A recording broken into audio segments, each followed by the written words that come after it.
తర్వాత రీసెంట్ గా సార్ తమరు ప్రవేశపెట్టిన ముస్తాబు కార్యక్రమానికి సార్ చాలా మంది ముస్తాబు చేసుకోవడం అంటే అదేదో పెళ్ళికి వెళ్ళినప్పుడు లేకపోతే ఎక్కడో దేవుడి దగ్గరకో ఉత్సవానికి పోయినప్పుడు చేస్తుంటారు. అలాగే పండగ అంటే సంక్రాంతి ఉగాది అంటూ చేస్తుంటారు.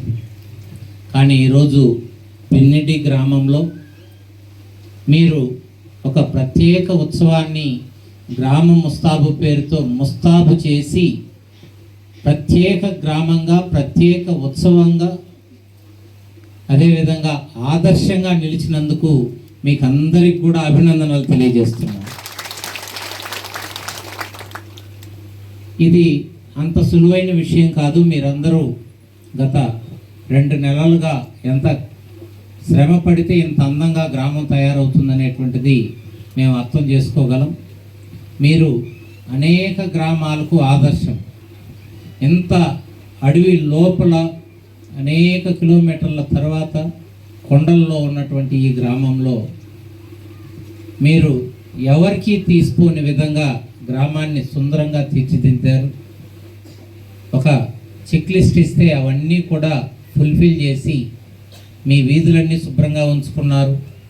ఎక్కడ నీళ్లు నిలవకుండా చూసి ఈరోజు మలేరియా లేని గ్రామంగా మీరు ప్రకటించుకోగలిగారు.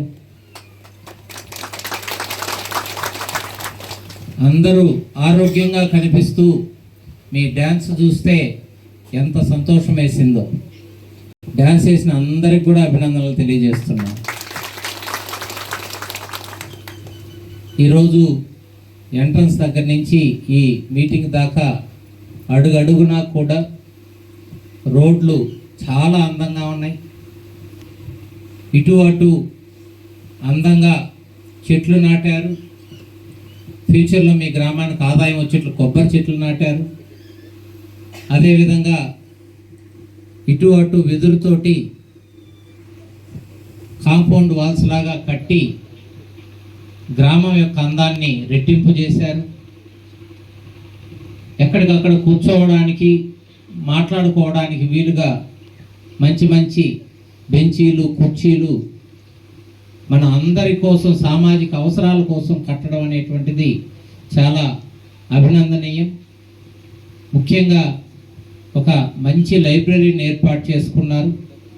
ఈ గ్రామంలో ఎంత మారుమూల కూడా ఏ కాంపిటేటివ్ ఎగ్జామ్కైనా ప్రిపేర్ అవ్వడానికి వీలుగా మంచి గ్రంథాలయాన్ని ఏర్పాటు చేసుకోవడం, గ్రంథాలయం అనేటువంటిది అభివృద్ధికి సూచిక. ఇంత మారుమూల గ్రామంలో కూడా మీకు టెక్స్ట్ బుక్స్, అన్ని కాంపిటేటివ్ బుక్స్, రెగ్యులర్గా పేపర్ వేయించుకోవడం అనేటువంటిది ఈ గ్రామం నుంచి అందరూ ఉద్యోగస్తులు గొప్ప వాళ్ళు కావాలని చెప్పి నేను ఆకాంక్షిస్తున్నాను. మా వైపు నుంచి కూడా తప్పనిసరిగా ఈ బెన్నిడి గ్రామంలో ప్రత్యేకించి ముస్తాబు చేసిన సందర్భంగా ఇక్కడున్న యువతకి పూర్తి స్థాయిలో సపోర్ట్ ఇస్తాం. గారికి ఆల్రెడీ రిక్వెస్ట్ చేయడం జరిగింది. పోలీస్ కానిస్టేబుల్ దగ్గర నుంచి, ఎస్ఐ దగ్గర నుంచి ఏ రకమైన ఉద్యోగాలు వచ్చినా, అగ్నివీర్ ఉద్యోగాలు వచ్చినా మన వాళ్ళందరి చేత అప్లికేషన్లు పెట్టించి ఫిజికల్ ట్రైనింగు, అదేవిధంగా రిటర్న్ టెస్ట్ ట్రైనింగ్ కూడా ఇప్పించి మన వాళ్ళందరికీ ఉద్యోగాలు వచ్చే విధంగా మా వైపు నుంచి పూర్తి స్థాయి సపోర్ట్ ఇస్తామని చెప్పి తెలియజేస్తున్నాను.